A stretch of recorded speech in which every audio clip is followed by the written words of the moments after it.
Nau mai, haere mai, kia ora tātou. Welcome to the 7th episode in the Auckland Writers Festival Winter Series. Ko Paula Morris, tōku ingoa. My name is Paula Morris and I am your host for this remote salon, speaking to you as ever from Grays Avenue in the heart of Auckland. The Winter Series is made possible by our generous technical partner, Auckland Live, and by the support of Copyright Licensing New Zealand. Now, this series is free to view, so if anyone asks you for credit card information, please ignore them. And do not click on any links in the comments unless those links are supplied by the Auckland Writers Festival. Now, this morning we have been experiencing a few little issues with YouTube. So if you are trying to watch this on YouTube and experience any difficulties at all, please just go to the Auckland Writers Festival Facebook page and you can watch the episode live there. Now, the books we're discussing today are available as usual for sale or order. Just click on the Buy the Book link in the episode description. You're very welcome to make comments or ask questions throughout the episode. Just use the chat functions on Facebook and YouTube if it's working. I'll try to include your questions if it's at all possible. In this hour, I'll chat with each of our writers about their latest book. We'll hear a short reading from each writer. And towards the end of the episode, all three will return for a final question or two. Unfortunately, due to illness, one of our scheduled guests, Maggie O'Farrell, is not able to join us today. But we hope to include her and her incredible novel, Hamnet, in a future episode. So please join me in welcoming today's writers. In Vermont, Ann, author of the novel Braised Pork. Hello, kia ora, Ann. Hi, everyone. Lovely to be here. Thank you. In Sandringham, and not Royal Sandringham, I'm afraid, but Sandringham in Auckland, is Anthony Byrt, who will be discussing The Mirror Steamed Over, Love and Pop in London, 1962. Tēnā koe, Anthony. Kia ora, Paula. And from her lockdown breakout in the Hawke's Bay, Ferny Ho, author of Mid-Century Living, The Butterfly House Collection. Kia ora, Christine. Morning, Paula. I'll just take this break to have a quick cough because, of course, I didn't cough at all until we went live. So kia ora and welcome to you all. Now, Anthony and Christine, I look forward to talking to you both in a little moment. So don't go away. Our first writer today is Ann. She was born and raised in Beijing, although currently she's stranded in Vermont. She's on lockdown there. Ann has lived in New York, in Paris, and Hong Kong, and has an MFA from NYU.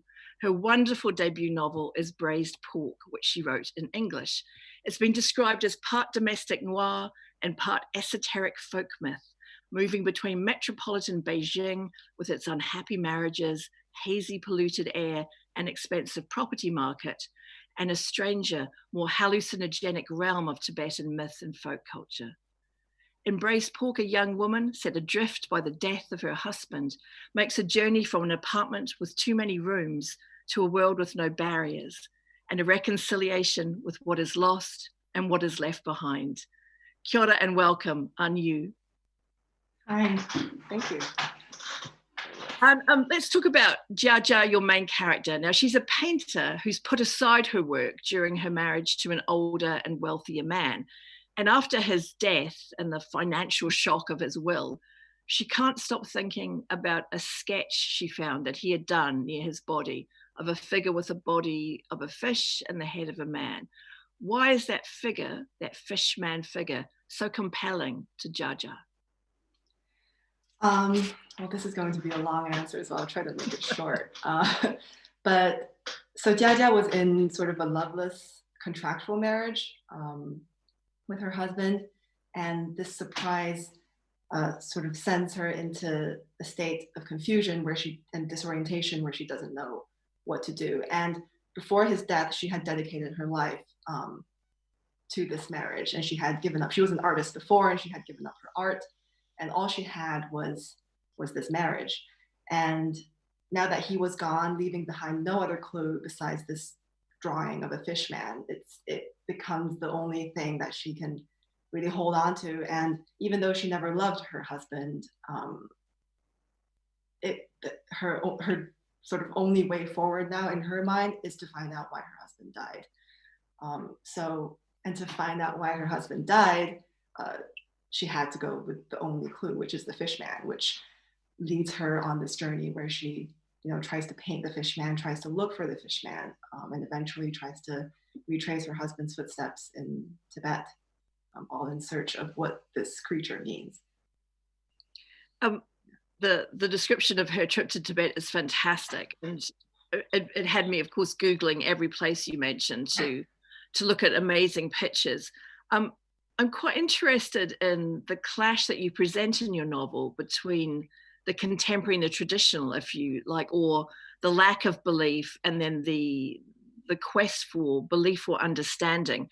And you have many scenes where there is that sort of contemporary traditional clash. I'm thinking of when she goes with the man she's seeing, Leo, to his parents for Chinese New Year. And when they think she's a divorcee, they're fine with it.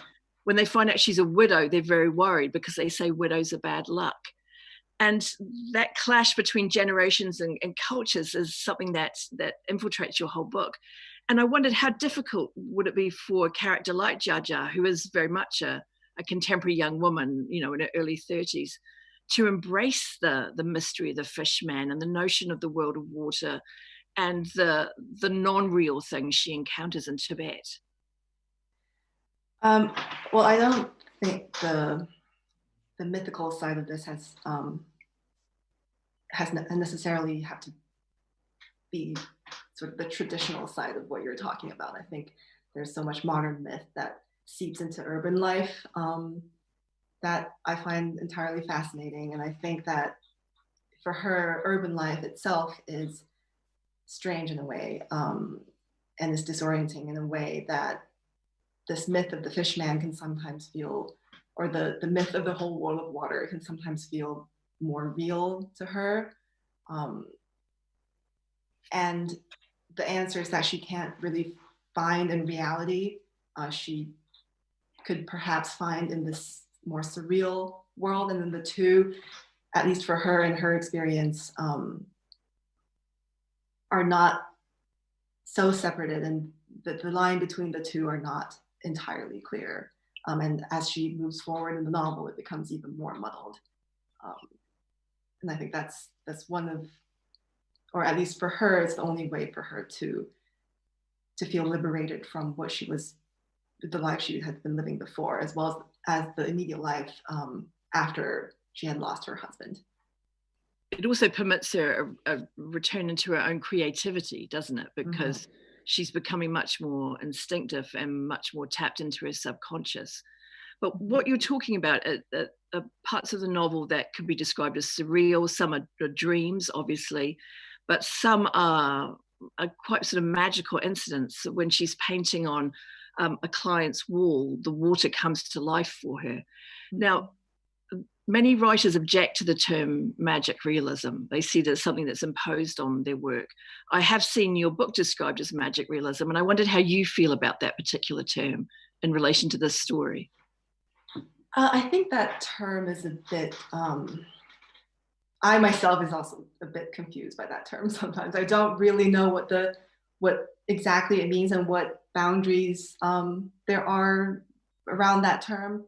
I see a lot of authors being described as magic realists, and they write in completely different styles. So I never really tried to write a magic realist novel. It just, to me, it's a way to express some of the more inexpressible things with reality, with things that we are familiar with. I think to understand, the world around us, especially during these times, we need to reach more into the imagination, into the more surreal, in order to try to make sense of what's real around us, if that makes sense. Yeah, absolutely. And so after Jaja's husband dies and the will is read and she realizes that she has very little left, that notion of no longer having any money or the protection of it really exposes her in a big city like Beijing. And you have some fantastic scenes when she feels very humiliated by various shop assistants. And I wondered if the materialism of contemporary Beijing is something that you feel is part of what's oppressing her as a character and something she needs to escape or understand in a different way.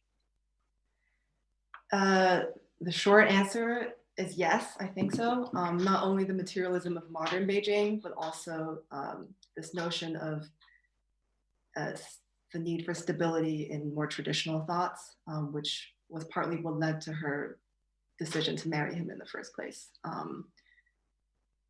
So I think she had grown up believing in, financial stability and in a man who can give her a more, I guess, a life that's more predictable because of her past and her husband's and her parents and the trauma that they had caused her.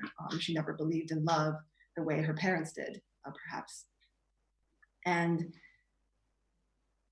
being shown that none of her beliefs growing up were exactly correct, when he died, when her husband died, that in itself suppresses her in a way, and then combined with now having to reorientate herself in a materialistic modern world, I think both of those tensions come together to really, I guess, give her a hard time in the novel. Absolutely. Would you read to us from the novel, please? Yes. Water. I'll read from chapter 3. I suppose it doesn't need much context. You've already talked about what the book is about, but basically before this, her husband dies mysteriously, and yeah. When Jiajia woke, it was still dark. She sat up and swept for her slippers with her feet. They were not there. She reached a bit further but found nothing. Looking down at the floor, she discovered that it did not exist anymore, and what replaced it was the surface of a deep sea, as if she was sitting on the edge of a ship, watching the reflection of the starless sky in the water. The darkness rippled like silk. She lifted herself from the bed and stepped onto what used to be the floor, falling into a sudden wet chill that was surely cold water. She immediately turned to grab for the bed, but it was no longer above her. Submerged in the water, she searched for anything to hold on to. She held her breath and swam deep, deeper. Time became indistinct and irrelevant. Jiajia did not know in what direction she was swimming. She couldn't see her body. If she was traveling down, once she reached the bottom of her building, would she find the ground again? It was worth a try, she thought. After what felt like a long time, a white ray of light penetrated the water. The sun! It must be the sun rising in the distance. Refracted, the light seemed alien, as though it belonged in a different dimension. But Jiajia swam towards it anyway, pulling at and ripping off her pajamas, crying for help, her voice muffled. As she was nearing the light, she spotted a small silver creature beneath her, swimming around in circles. She thought she could make out a tiny fish with a sharp tail, shining like glitter. It swam wildly, a fry just learning how to flap its fins. Jiajia shifted her focus back to the light and pushed towards it, leaving the silverfish behind. The light grew brighter. She rose out of the water, finding herself sitting on the floor of her apartment, naked, pajamas in a heap, frozen to the core. The morning sun pierced the blind. The sky was a pale blue now, and a group of middle-aged women were already gathered outside the park, dancing to disco tunes. Jiajia's eyes gradually adjusted to the light. She was shaking. With an automatic gesture, she reached for the drawing on the bedside table. Relieved to find it still dry, she leaned her head against the bed and studied the fish man. She saw lifelessness in its eyes, like prey that was being hunted and had already given up. Jiajia folded the drawing, though she was unable to erase the image from her mind. The water, what was it? She couldn't remember what it looked like anymore, only the stinging cold that it had left on her skin. The heater must have broken during the night. A bitter chill remained. The apartment was too big. She had to move out, she decided, as soon as she could. She couldn't bear being alone in this place. Jia couldn't remember the last time she had admitted, even to herself, that she was truly afraid of something. It wasn't because she never experienced fear, because of course she did, but she had learned very young that her vulnerabilities would only lead to more trouble for her family, more worry for her grandmother, more tears for her aunt, more concerned late-night whispers between the two of them. The day that Jiajia's mother died, she had just started middle school. That evening, peeping through the door to the bedroom where her grandmother wept into her pillow in silence, her legs hanging from the edge of the bed, Jiajia had learned to do the same. Now she tried to get up, but found herself unable to summon the energy to rise. She wrapped the duvet around her body and sat for hours on the wooden floor, wishing that the day would stop for a moment and wait for her. She closed her eyes and searched for memories of her mother. She hadn't done this in a long time. The memories were fragmented and faint, just as they always were. Jiajia was sure that these memories had felt like reality once, that at a distinct moment in the past, there had been an intensity and lucidity to them. But when? She couldn't say anymore. She could not remember the details, only the existence of details. Thank you. Thank you very much. In that extract, you mentioned Jiajia's grandmother and mother, and I wonder if we could talk a little bit about those relationships in the novel. I mean, we see her with her grandmother, her aunt, her father, her stepmother, and all of them in a way present confinement. So I was thinking the confinement of space when she goes back to live with her grandmother and aunt, or the confinement of money and expectation, which she associates around her father and his new wife.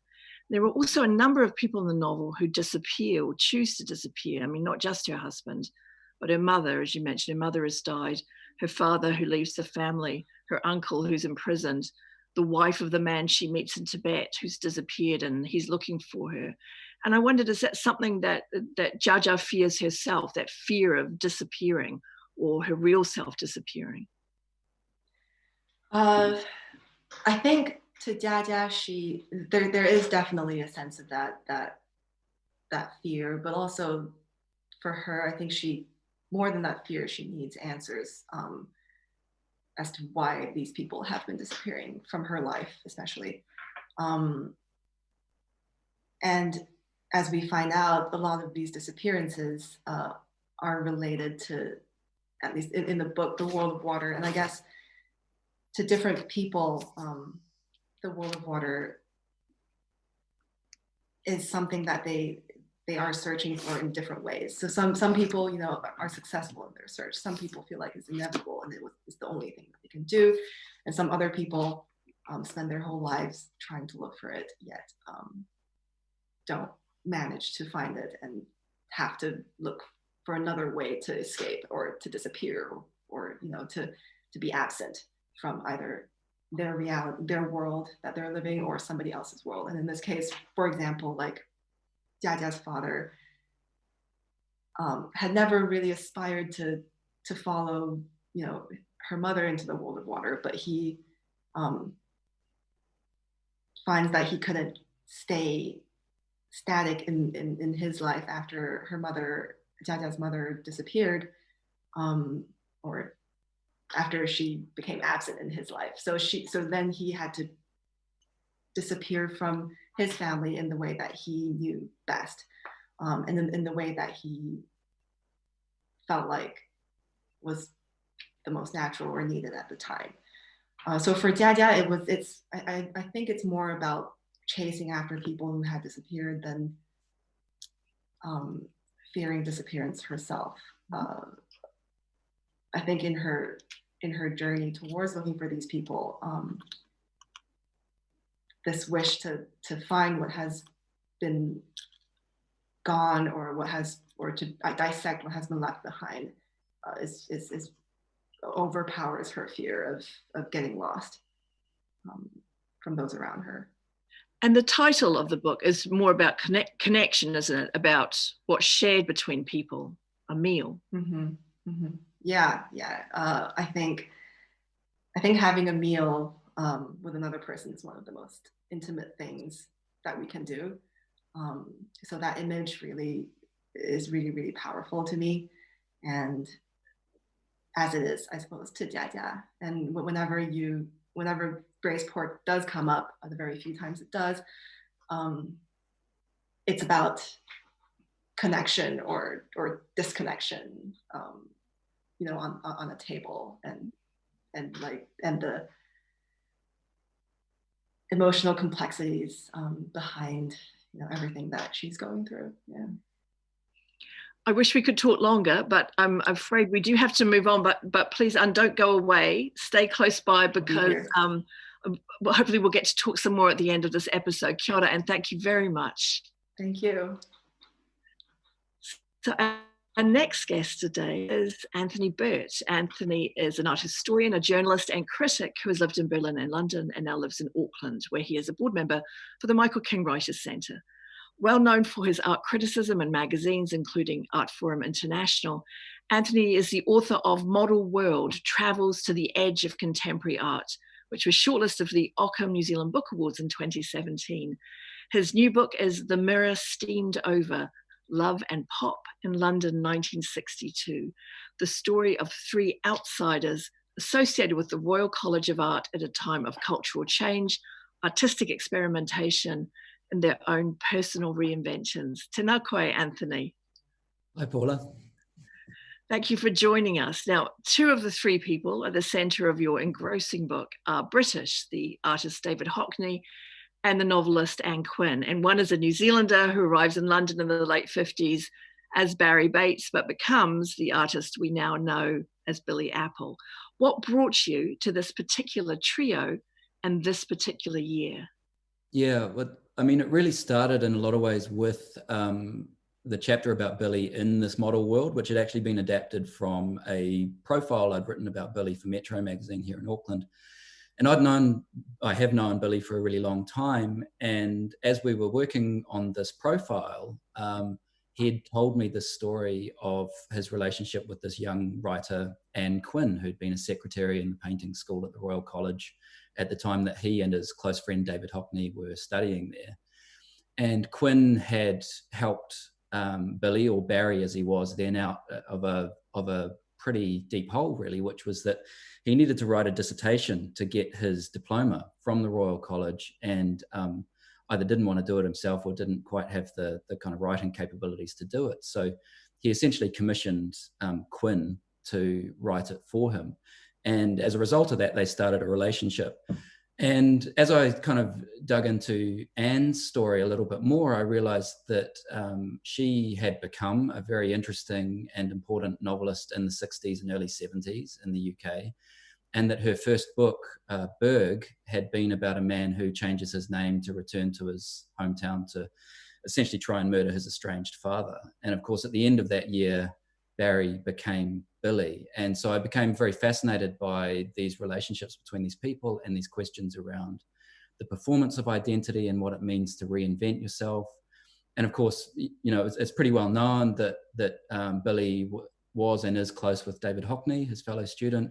And so this was really the period where Hockney was becoming the Hockney that the world would come to kind of know and celebrate. So I kind of thought there must have been something in that triangle that was worth exploring in terms of these questions of identity and reinvention. And then I became very curious as to why that happened there and then. So it became a kind of deep dive into a particular moment, I guess, in and around the Royal College at that moment. New York is also an important destination for your protagonists and your book. I was fascinated to read about one of my favorite poets, Frank O'Hara, and his connections with them through the American artist Larry Rivers. Now, why did Larry Rivers have such a big impact on Apple and Hockney? Yeah. So Rivers is this very fascinating character, I think, who was sort of 10 years older than Billy and David. So by the time they encountered him, he was kind of getting on into his late 30s, I guess. But he really, as an artist, he fell between, I guess, that classical period of the abstract expressionists with, Pollock and de Kooning and the rest of them, and what later became the kind of high pop of New York with Warhol and others. And Rivers really fell in that gap. But Billy had always been very open and honest about the impact that Rivers had on him, because in late 61, Rivers had given a talk at the Royal College. Now, he'd moved by that point to Paris with his Welsh fiancée, a young woman called Clarice Price. And Clarice and Larry had decided to go to London to get married. And so while they were in London, Larry was obviously invited to give this talk at the Royal College. Billy always remembers this as being a huge kind of shaping moment for him. And it became essentially that the talk became the subject of the dissertation that Quin wrote for him. So again, I became very fascinated by him, and then his relationships with Frank O'Hara at the time were obviously very formative for Rivers himself, you know, in terms of the way that he'd found his place within the New York art world in the 50s. But of course, Frank O'Hara was also, as well as a poet, was a very good curator and art critic himself, and had been involved in a couple of really seminal shows that had toured the UK at the time. One was a kind of posthumous retrospective of Jackson Pollock's work, and the other was a show called The New American Painting, which had toured Europe in 58 and 59. And so there were all these kind of amazing confluences that started to happen around that time between the New York of O'Hara and Rivers and this younger generation of British artists who were very much looking across the Atlantic at that time for influence, for inspiration, at a time when London was still sort of emerging out of austerity and still felt a little fusty compared to what was going on in New York.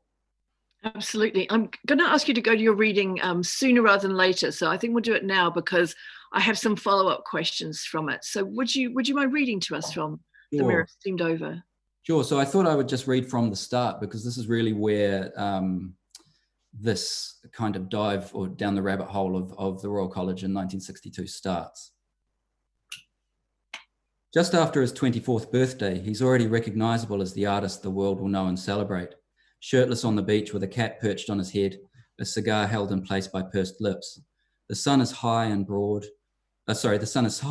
his broad, flattish nose protrudes from the cap's umbrella of shadow. The cigar's silhouette drops dead straight from the wet lips, slicing his chin in two. One skinny arm presses against that of his friend, who's also bare-chested but slightly more solid, with the hint of a strong bicep.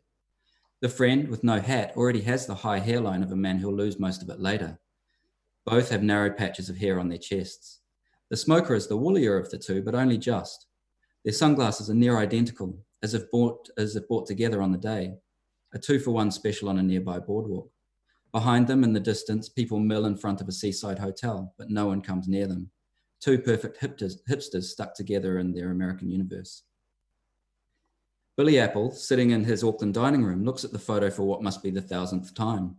But the context today is abrasively different. A Christie's auction catalogue, half a page given over to the image of him and David Hockney, the cigar smoker, together on a New York beach in the summer of 1961. Apple has a double ambivalence about seeing his younger self, when he was still known by his birth name, Barry Bates, in the catalogue.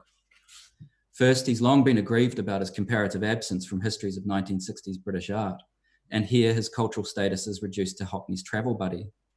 The second reason, though, is more complex. He was the publisher's. He gave Chris the image, and in that way asserted his existence, while also relegating himself to secondary player as a walk-on role in his more famous friend's story. We sit at Apple's dining table drinking coffee. Early summer sunlight unfurls through the sash window and flops across worn yellow formica. Outside, I can see the northern stand of Eden Park, just a block away.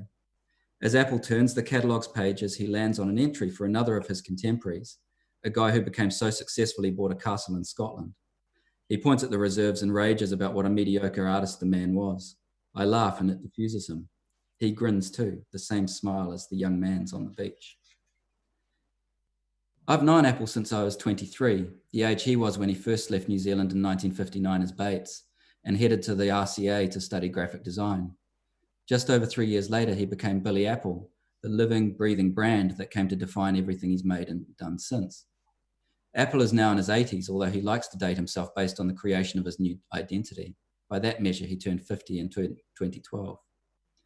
It's at this age that artists start to talk more, in private at least, about legacies, about looking back so they can be sure of their place in the future, their work entering the canon so as to give them some kind of immortality. Apple is obsessed with numbers, and that includes dates. He has another set of photographs of Bates and Hockney together in October 1961 at the wedding of an RCA student, Nem Evergizzy, in Cornwall. In the images, the pair aren't long back from New York. In one, Hockney and Bates square up to the camera. Hockney's hair is longer than he usually has it, peroxided blonde, dark regrowth just pushing through. He's wearing a Union Jack waistcoat and no tie. Bates, by contrast, has his hair cropped short, and he wears the same sunglasses he had on that day at the beach.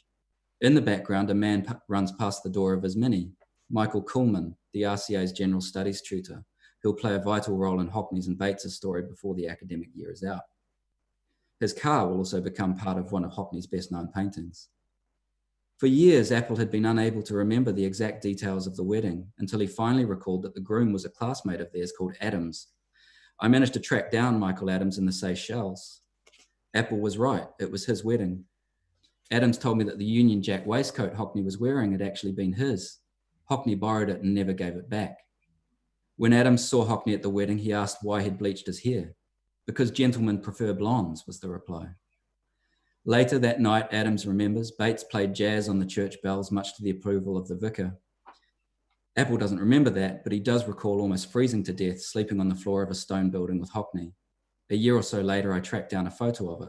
It's an annex to Rose Cottage on Cornwall's Halligan estate, where many of the guests stayed. Apple is pleased to know the new details of the wedding. So as I usually do in these moments, I push him again on the nature of his relationship with Hockney. He's always been forthcoming to a point. He and Hockney are still in touch, emailing each other occasionally, or catching up when Apple shows with his London dealer and Hockney happens to be in town at the same time. But between 1959 and 1962, there were periods when they were very close. Hockney, the northern boy, and Bates from the former colonies were both outsiders when they arrived at the RCA. Hockney remembers meeting Bates because the New Zealander had started to spend much of his time hanging out in the painting school, and that he thought he was a fascinating and droll character. The pair became friends. They stayed up late in their studios together, they travelled together, they made work together, and they bleached their hair together. And in 1962, they almost failed school together. Did they sleep together? Apple says no, but Bates's girlfriend at the time, the soon-to-be published novelist Ann Quin, seemed to enjoy poking fun at how close the men were. Channeling Bates's voice as she described the impact of his 1961 trip to New York with Hockney, she wrote, this is a quote, "And all those pretty boys, sure is easy to go queer over there. No, he's not. Sure, he slept around with men. That doesn't make him camp, though. Anyway, makes a change, doesn't it? Called round at 2 a.m. before going to Paris. Guess he was in love with me at one time. Went round together in New York until he shacked up with this guy. Yeah, we went blonde together. Dyed it overnight at some party, so they told me. Yeah, I guess I almost went queer. Didn't want to get too involved. These slobs over here, they might look camp, but that's as far as it goes. They don't know how to swing, man." That's end quote. I Google photos of Quin on my phone and bring one up. In it, she's caught in a kind of rapture, eyes turned upwards, her mouth open, a cigarette in her right hand. She has a round face, thick dark hair, heavy eyebrows, and everything in frenetic animation, the glow from an arched window blasting her with backlight. There's another one from the same photo shoot, less energetic, in which she sits in a chair reading pages of typed manuscript. I show them to Apple, but it's not how he remembers her. The photographs are, I later discover, taken too late. Bates and Quin had already parted ways by then. I show him a more solemn image, a close portrait of her taken on a 3/4 angle, with short hair and an impassive stare, a high-necked sweater creeping upward and closing her in. It's the image from the cover of an edition of her first novel, Berg. That's her, Apple says. That's what she looked like then. Thank you, Anthony.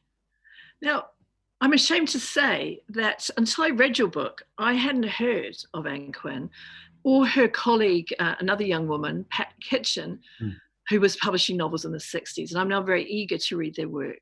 And I wonder if you could talk a bit more about Berg, her first experimental novel, and how it's placed or how it reflects those cultural currents of the early 60s. Yeah. Well, it was very interesting as I was working on this book, because again, for me, I hadn't encountered Ann's work until Billy pointed it out, and I started to do a bit of digging about her past. And then in early 2018, there was a collection of basically unpublished previous work of Ann Quin, short stories and the fragment of her final novel when she died in 1973. And there was suddenly this resurgence of interest in her work. And she was really part of that set around B.S. Johnson and people like that as the 60s kind of evolved, young experimental writers in London trying to push the novel away from a kind of realist framework. And Berg was really her first attempt to do this. And really it was a book full of mirrors and reflections and kind of changed identities, I suppose. So the main character, Berg, reverses his name to Greb, and then he returns to the seaside town where he encounters his estranged father who'd left him when he was a young boy. But really the book unfolds as a series of kind of strange reflections and images. There's a ventriloquist's dummy, which becomes a kind of stand-in for both the father and the son. So there's this kind of heavy Oedipal element. But also it's very clear, and other writers have touched on this as well, that she was heavily influenced at the time by R.D. Laing. And Lang's book, The Divided Self, had been published in 1960. So, comfortably before Quin started to work on Berg itself. And so it became very fascinating to me that she was engaged in this kind of milieu around these artists who were playing with the performance of identity and with mirror images and reflections, and that those themes and threads became so strong in her own work as well. And in fact, it's even when you read about Quin, there's absolutely nothing about her having been at the Royal College in the kind of Hockney era as well. That was a bit of a discovery for all of us, really. So I think she was a kind of fascinating figure who was well ahead of her time, and wasn't kind of appreciated at the time for it. And it's only become since that we've been able to look back and realize how significant her work was. I'm definitely going to read her books. And for viewers who are interested, it's Ann without an E, and it's Quin with only one N. Correct. Can we also talk about Patti Kitchen, because she married one of the artists studying at the same time at the RCA, Frank Bowling, which was hugely controversial. Why? Yeah, it was. So Frank Bowling was a artist who had moved in his late teens from what was British Guiana, so from the Caribbean to London. So he's part of the Windrush generation, and had sort of tried to find his way in that setting. He'd gone into the RAF for a while. That hadn't gone well for him at all. And he'd decided he either wanted to be a writer or a painter, and started to become a life model in London. He was basically hanging out in pubs and became a bit of a part of the London scene, and was hired to pose for paintings, and eventually was hired as a model at the Royal College as well. Patti Kitchen was the assistant registrar at the Royal College and Ann Quin's close friend. So that was how Quin got the job at the Royal College as a secretary, basically. Kitchen was white, Bowling was obviously black. They got married in 1960, and Bowling was duly expelled from the college. Now, the ostensible reason that was given was because staff-student relationships were forbidden. The problem with that, of course, is that this was essentially a graduate school, so a lot of the secretarial and administrative staff were the same age as the students, so it was kind of inevitable that they were going to get involved. But yes, it caused a bit of a storm because obviously there was this potentially kind of racial charge to the aspect of him being removed from the college. That was then resolved by Kitchen herself essentially resigning, going to another job, and Bowling was able to come back. And by the end of it, Bowling essentially won the silver medal in their graduating year to Hockney's kind of gold. But again, Bowling is this interesting figure who's just been really properly rediscovered in the last few years. So he had a major retrospective in 2017 in Germany, and then in 2019, Tate Britain gave him a full retrospective as well. So there's a lot of kind of filling in of that history that's starting to go on now as people realize that it wasn't just Hockney and his immediate crew of pop artists, but a bunch of other people who were doing really interesting stuff at the time. Absolutely. And we do have to stop now, but I want to really encourage people to check out your book, because it includes things like the Lady Chatterley obscenity trial, the stoush between Norman Mailer and James Baldwin. Very, very interesting depiction of an extremely interesting period of history, and of course lots of things about Billy Apple and that embrace of a new identity. He may have been the first New Zealand artist to do that, go to London and change his name, but he's not the last. Thanks so much, Anthony. Please stick around and we'll return to you in a moment. Our third guest today is Ferny Ho, the author of Mid-Century Living, the Butterfly House Collection. And this is a gorgeous book, rich in photography and illustrations, an account of her family's batch at Mangawhai Heads in Northland, and her mission to collect the decorative and applied arts of mid-century New Zealand, for which the batch, the Butterfly House, is now a unique showcase. I was supposed to be interviewing Christine live and in person at the Auckland Writers' Festival this year. And I'm also a small-time collector of Crown Lynn. So I'm delighted that she can join us today. Tēnā koe, Christine, and welcome. Thank you. Thank you. It's very nice to see you. Now, the Butterfly House is a much loved and much used family batch, but it's also a living museum in a certain way and a celebration of things made in New Zealand. And I wondered if you could talk about what sparked your collections. Was it nostalgia at first, or did you begin at a certain age to see pieces of our collective past in a different way?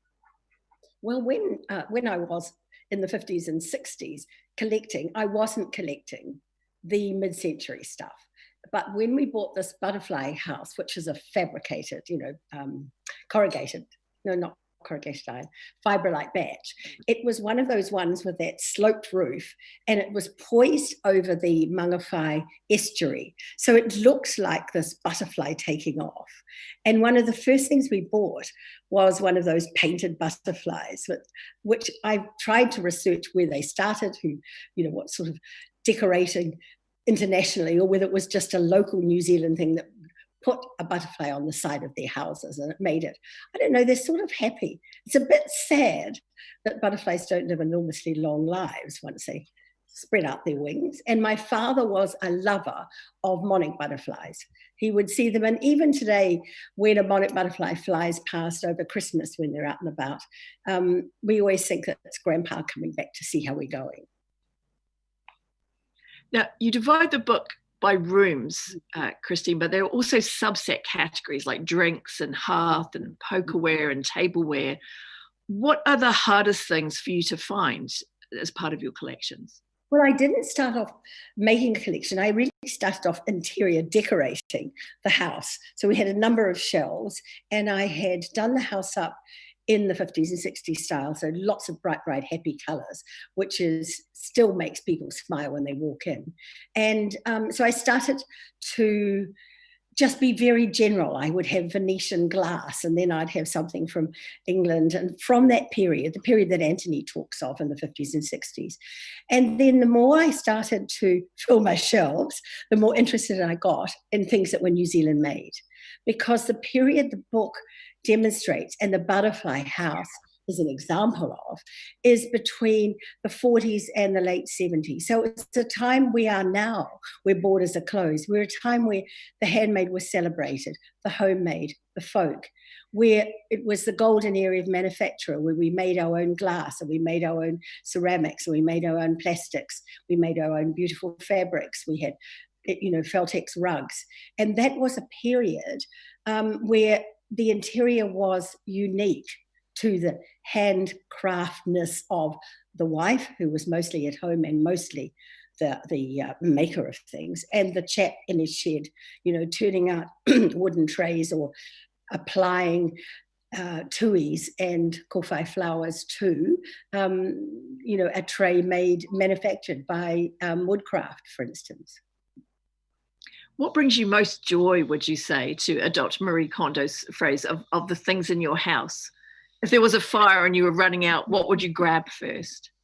I'd take my kids, but they're a little bit hard. I think I would take, funny enough, Jayne Brinkley. Now, Jayne Brinkley, they had a sale of Jayne Brinkley because there was this wonderful collector called Nairi Hart who collected way more than me. And Jayne Brinkley was married. She was born in about 1840, I think, and she married a guy, Brinkley, and he was a forester. And they moved with her family, who was Scandinavian, to Norsewood, hence the name Norsewood. And she had 11 kids. She was a midwife. She was a butcher, but she carved with a penknife and an adapted nail, and she made the most extraordinary depiction of Maori carving. She was fascinated by Maori carving. So many of her pieces are of tikis and of whare nuis and of Maori people standing, whakas, bush scenes. She is truly a New Zealand folk artist, and I don't know whether there's many now. The other guy, of course, was Popeye Beavis, who put shells around the acrylic paintings of steamships. So those two, I think I would take the folk, because they're even more unique than you know, I don't know, a tea cozy and a bit of Crownland Swan. Now, you talk at length in the book about sort of the excitement of looking for things and finding things, and you're a big advocate of doing it in person rather than online, and I wondered why. Because I like to touch it and feel it and turn it over, and I just, and it's the joy of it. It's a hunt to start with, and then it's the joy of finding something. You know, I was we're traveling on a road show to support a roadie to support just the environment in New Zealand and go to all the places that are wonderful. And we've been into some collectible shops, and we'd be able to pick things up and put them down. And I saw these lovely jugs in a shop in Cambridge, and I'm thinking whether I'll ring up and buy them and see what a deal I can do. But it's the touching and the coming in. And you almost know when you go to a shop whether it's going to be your stuff, almost from the front window, which is usually the latest editions. And I used to collect with my kids there, and we used to get in and start fighting. So we developed a system where we took turns in going into the shop. So the first person was allowed to go in for 2 minutes and name their bits, and then we'd all come in. And so you'd get the White's Aviation or the Golden Books or the tools out the back or the bits of Crownland, because we all had these sort of passions. So it was a lovely time. That was before online, so I'm probably resentful about everything being online now. It's also your patriotic duty right now, isn't it, to buy things from New Zealand shops? Absolutely. I really, really believe that. I've never done any knitting in my life. I've just in a few beanies. Christine, will you read to us from the book, please, from your prologue, I believe you're going to? I'd like to. This will probably explain, it opens up the book. Over time, the purpose of my collecting evolved. What started as a kind of interior decorating developed as my interest and passion grew for things, fine art as well as decorative and applied arts of mid-century New Zealand. It became more about rescuing history, a wonderful history lesson spoken in objects. This passion to fill the batch with treasures from the 1950s and 60s coincided fortuitously with a rush of local garage sales. Mangawhai had been discovered by a new wave of beach lovers and batch owners who, much to our delight, were of a mind to throw out the old and be in with the new. History was being shed. The mid-century was being eschewed for the latest fashion. Important examples of that history, treasures like Kiwiana, Crown Lynn, Titian, folk art pieces by Jayne Brinkley and Captain Adair's shell-encrusted acrylic paintings of steamships, became like endangered species. So many of the pieces bought in those early days are still used in a prized part of the decor and life at the Butterfly House. They tell their stories to all who will listen. This book, like the Butterfly House itself, is dedicated to these stories of industry and commerce, art and craft, shifting social patterns and ideas, changes in taste and beauty, the desires and ambitions and beliefs of New Zealanders from all walks of life, the objects of daily life, no matter how humble or seemingly inconsequential, are material records of history. Made at a certain time and place, they embody the values of the people who made them and the way of life of the people who used them. So that's my book. Let's talk more about this thing you mentioned, this exercise in rescuing history. Do you think in the 80s we threw out too much, perhaps, and saw things as kitsch, or no longer of value, not realizing that we would not have New Zealand made things for very much. I think that's still so. There seems to be a somewhat connection in our head about if things are worth, costly, therefore they have greater value. So people used to talk about heirlooms. Now my heirlooms are a fish slice or egg slice that my father used every Sunday to do our poached eggs, because he didn't go to church, but we did, and we had to have poached eggs when we got back.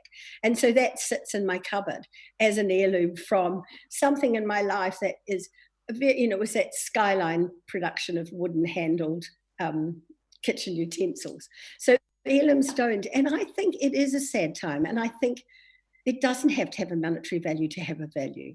And New Zealanders were terribly enterprising, and they used flax and wood and shell and just everything that was available, and particularly when the people came to make New Zealand their home from England, and they decided to feel more comfortable if they knew they went out at Sunday painting. So they painted bush scenes and lakes, and then they made things from what was available, clay, flax, and that tied them to the land. And it was so different from where they'd come. My mother moved here from England in 1966. She'd married my father, a New Zealander, in London. In fact, Anthony and both my parents were in London in 1962, but they weren't being quite as avant-garde as the people in your book. But Chrissy, when they came here, my mother was appalled to discover, as she said, that New Zealand women could do everything.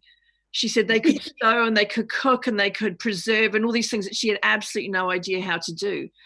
That New Zealand was this industrious country of very capable people. Yes. And she was a part of it. It's at number 8 wide, and behind you, I can see a Bell Colt radio, which was the biggest selling valve radio in 1961. Something like 6,500 of your turquoise Bell radios were sold.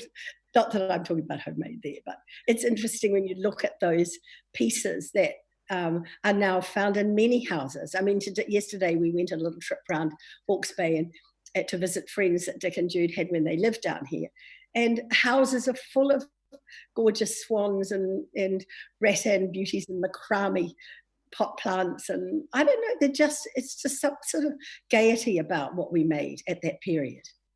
Oh, absolutely bright and colourful. That radio was my grandparents', of course, and then my father had it in our garage, and now I have it, usually somewhere else, but I moved it into view because I knew it would make you happy. There are some things in your book that are controversial, I would say, some things that you've collected that are no longer, shall we say, politically correct. Do you have any feelings about expunging these parts of our history? I think it's a period and it's a time. And I've got on one particular wall a whole pile of silhouettes, black plaster silhouettes of black people. That was, really the best way you could decorate in the 50s and 60s in California. Probably the most offensive. In 1972, the New Zealand Sports Foundation made Jim Beam bottles, which also sing songs, of Te Rapraha dressed in a navy outfit, and Honi Hiki. And they are really taking the appropriation and just sort of like a destruction of an image and turned it into an alcoholic bottle. And that, I think, is one of the worst. I sometimes... and so many people attempted to carve, and tea towels are bad. Tea towels have all sorts of Maori imagery on it, which you use for your food and for washing up your dishes. So I think nowadays that was a period where people loved the magic of the Maori imagery, and they used it because it was unique and different. And I don't think at any way were they thinking it was to denigrate or to not be respectful. It's only more recently that we've come to see that is not the way to be. And there's a way more sensitivity to using Maori imagery in a way that is offensive or for jobs that are counter to their beliefs. Absolutely. I'm going down to Rotorua soon on a little holiday. I'm doing my bits, my post-lockdown bits. And we went to Rotorua every year when I was a child, because my father worked for New Zealand Forest Products, which was based nearby. And we have a number of extremely kitsch items picked up in those visits in the 70s from Rotorua, and even from before that, when my Maori grandmother went. And I think many of us have these things in our houses and struggle sometimes to make sense of them. But times change, do they not? They do. And it's funny, two things. One is go to Chris's shop on Hupapa Street, because he has got 3 rooms of, predominantly New Zealand made. And when we walked into the Princess Gate Hotel, the carpet was the same as my carpet at the beach, summer bouquet. It's fantastic. We're staying there, Christine. We're staying at the Princess Gate Hotel. I'd rent a room, and downstairs they have these lovely lounging chairs where you can sit in front of the fire. But the mayor, Steve Chadwick, is just a wonderful mayor and very progressive. And they now got money to rebuild the museum, which was earthquake damaged or at risk of, and also a great spa centre. And there is an enormous lot of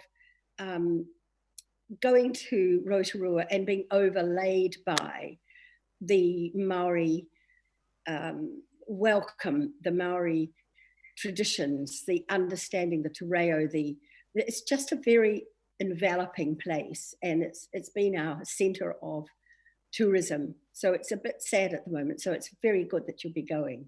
We will go. And I have to say, the reason I was drawn to the Princess Gate Hotel is because of another New Zealand literary connection. Robin Hyde, the writer who I've been doing some work on, stayed there when she was a young woman of 20. And that was the hotel she stayed in. So we wanted to stay in it as well. So yeah, we encourage people to be out there supporting New Zealand places and buying New Zealand made things at New Zealand shops. And your book is just a sort of a wondrous treasure chest of images that may have people going up to their attics or into their cupboards to look at things that they have forgotten about and need to reconsider. And so much I've saved. And also it's the ultimate recycling, and you save it from the skip on the way to the landfill. So we want to reverse that trend and start holding things that we made in that golden period close. And maybe with borders closed for a while, there'll be another resurgence of things made and heirlooms given and New Zealand celebrated for what it number 8 plus why it can do. Thanks so much, Christina. Let's bring back Ann and Anthony, because I realised in talking to you all today, obviously, that all your books explore art and identity in very different ways. And also this notion of water is at play in all of your books. Ann, obviously, there's the world of water, a place that people can escape to, disappear in, but also find themselves in. It's this very great subconscious space, a dream place. Anthony, the people you're writing about, someone like Billy Apple and David Hockney as well, they cross oceans to change identities and find out who they really are. If you think Hockney really comes of age and into his own in the US, Billy Apple leaves New Zealand and becomes Billy Apple, becomes an entirely different person. Also thinking about Ann Quin, who we discussed. I mean, she grew up in a seaside town. Her first novel is set in one. The sea is also a place she chooses to end her life in the 70s. And then, Christine, your book, obviously your batch, The Butterfly House, is something that faces the sea. It faces the estuary and beyond it. And that openness to the sea, and also that living on the edge, which is sort of essential to the New Zealand experience, where so many of us are close to the sea or close to more than one body of water. And it's absolutely a part of our identity. I have no idea where I'm going with this, but I wondered if we could talk a little bit more about water and being on the edge of things. I mean, Anthony, can I begin with you? I mean, do you think that Billy Apple would have become Billy Apple had he not crossed an ocean or two? Oh, no, absolutely not. I think that, and the interesting thing about Billy's progress, I think, in relation to that idea from Barry to Billy is that, when he first leaves New Zealand, obviously he's doing it essentially in the way people did, which was on an ocean liner. There's a long trip from first across to Australia, and then from there on up to Portsmouth, I think was where he first landed, and then was was kind of taken up to London. But then, of course, within a very short space of time, within about 18 months, him and David are booking plane tickets on a cut price flight from London to New York. So this idea of distance, I think, collapses very, very quickly in that moment. And I think that the possibilities of a transatlantic identity for people like Hockney and Billy became possible precisely because of that kind of huge shift in terms of the way that we think about distance. And I think that in a lot of ways, that's why I think it's such a key moment in the evolution of what we now understand to be contemporary art, because that collapsing of distance, across borders and across oceans and things, suddenly means that you can have these very, very different conversations between cultures and cities, really. So that London to New York relationship, I think it's absolutely the case that Billy would never have become Billy had he not had that experience, first of leaving New Zealand, but ultimately that ability to go, oh, New York's actually just there, and it's a flight away rather than a continent away. I think that was kind of key to his identity at that time. And Ann, in your novel, Jaja is rediscovering herself as an artist and a person at the same time. And also for her, that travel is key, going to Tibet to get out of the place she's known so well, Beijing, that her identity is really bound up in. When you look at her moving forward from your novel, from the boundaries of your novel, is her art going to be something that she continues with? Is that part of her new identity? Definitely, for sure. I mean, she traveled to Tibet. I think oftentimes you can find perhaps more clarity in a place that you've never been to before, in this strange and alien place, than you can somewhere where you are very familiar with. And for her, going to Tibet sort of opened up not only her sense of clarity on her life, but also on her own art. And it opened up possibilities